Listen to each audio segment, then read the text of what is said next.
देवराज कभी मंदिर में गया था। ब्राह्मण कुल में जन्म ले लेना एक अलग विषय है, पर ब्राह्मण कुल में जन्म लेने के बाद ब्राह्मण तत्व धारण करना एक अलग विषय।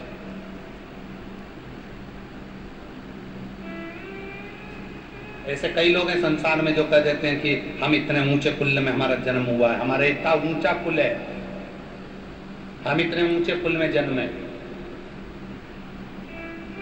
अब ऊंचे कुल में जन्म तो ले गया व्यक्ति, पर ऊंचा कर्म भी तो करे।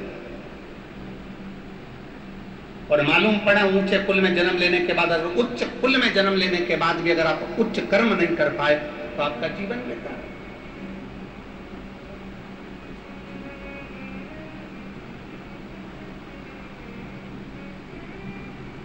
ब्राह्मण के घर में जन्म ले लो, क्षत्रिय के घर में जन्म ले लो, वैश्य के घर में जन्म ले लो, शूद्र के घर में जन्म ले लो, किसी के भी घर में जन्म ले लो, क्योंकि परमात्मा ने जब तुम्हें पैदा करा तब वो ये देखकर पैदा नहीं करा कि तुम ब्राह्मण हो कि क्षत्रिय हो कि वैश्य हो कि शूद्र हो। परमात्मा ने जब पैदा करा तो बस ये देखकर पैदा करा कि भारत की भूमि पर सनातनी को जन्म दे रहा हूं, एक सनातन धर्मी को जन्म दे रहा हूं। ये जाति में, ये बिरादरी में, ये भेद में तो हमने अपने आप को डाल दिया। ये जाति में जो बांटा जा रहा है ना, आज सनातन धर्म को लोगों ने जाति में बांट दिया। ये ब्राह्मण है, ये क्षत्रिय, वैश्य, ये शूद्र है, इसने ऐसा करा, उसने वैसा करा, हमारी समाज ज्यादा है, हमारी जाति ज्यादा है, हमारे वर्ण के लोग ज्यादा हैं, हमारा वोट बैंक ज्यादा है। ये केवल लोगों ने अपनी अपनी सोच बनाने के लिए, अपना जाल बिछाने के लिए लोगों को बांटा है। पर शिव कथा करती है, शंकर भगवान का संवाद करता है, भगवान शंकर का संवाद करता है। सारे देवताओं में, सभी देवताओं का किसी न किसी से द्वेष भाव रहा होगा, पर 33 कोटि देवता में केवल एक देवाधिदेव महादेव ऐसे हैं जिनका किसी से द्वेष नहीं है। रावण भी जिनकी पूजन करता है, कंस भी जिनकी पूजन करता है, हिरण्यकशिपु भी जिनकी पूजन करते हैं, राम भी जिनकी पूजन करते हैं, कृष्ण भी जिनकी पूजन करते हैं, कृष्ण भी जिनकी पूजन कर रहे हैं।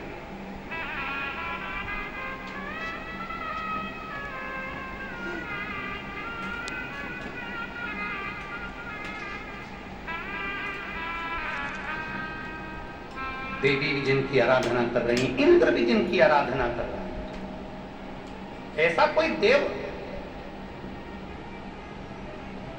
इंद्र की विवाद, इंद्र का द्वेष, कई बार भगवान विष्णु का द्वेष, कई बार ब्रह्मा जी का द्वेष, कहीं उत्पन्न हो जाता है कि नारायण से ये जलने वाले आ गए, इनसे ईर्ष्या रखने वाले आ गए, कहीं इंद्र से ईर्ष्या रखने वाले, कहीं ब्रह्मा जी से ईर्ष्या रखने वाले। पर शंकर भगवान से कोई ईर्ष्या रखे ये कहीं नहीं हो सकता।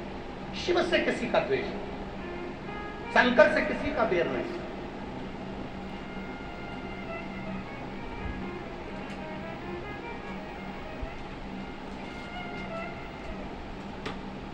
तो कितना दिया है, जो आया उसको दे दिया।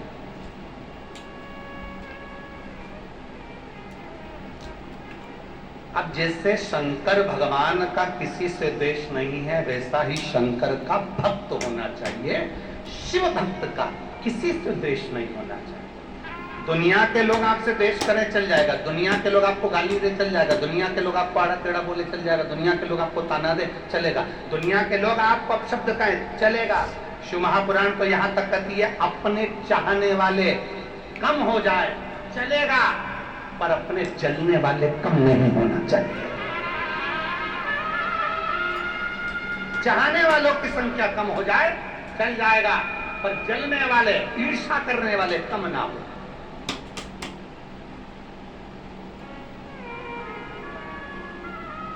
क्यों? चाहने वाले एक दिन तुम्हारे को अपशब्द कह सकते हैं, पर जो चाहते ही नहीं है वो कभी तुम्हारे लिए अच्छा बोल ही नहीं सकते। तो कम से कम तुम्हें मालूम तो पड़े कि हमारे चाहने वालों की संख्या कम हो, पर ईर्ष्या करने वालों की संख्या कम ना हो, बढ़ना चाहिए।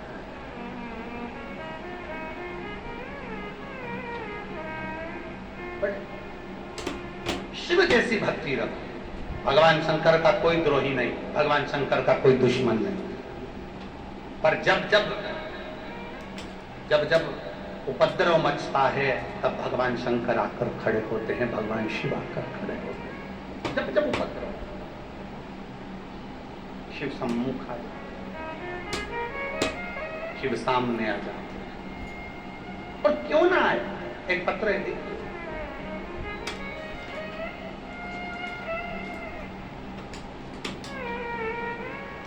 मेरा नाम संगीता संदीप चंद्र है, मेरे 2 बेटियां हैं, मैं मुदखेड़ जिला नांदेड़ रहने वाली हूँ। कहीं बैठी हो तो हाथ हिला सकती हूँ, अगर कहीं बैठी हो तो हाथ हिला सकती हूँ।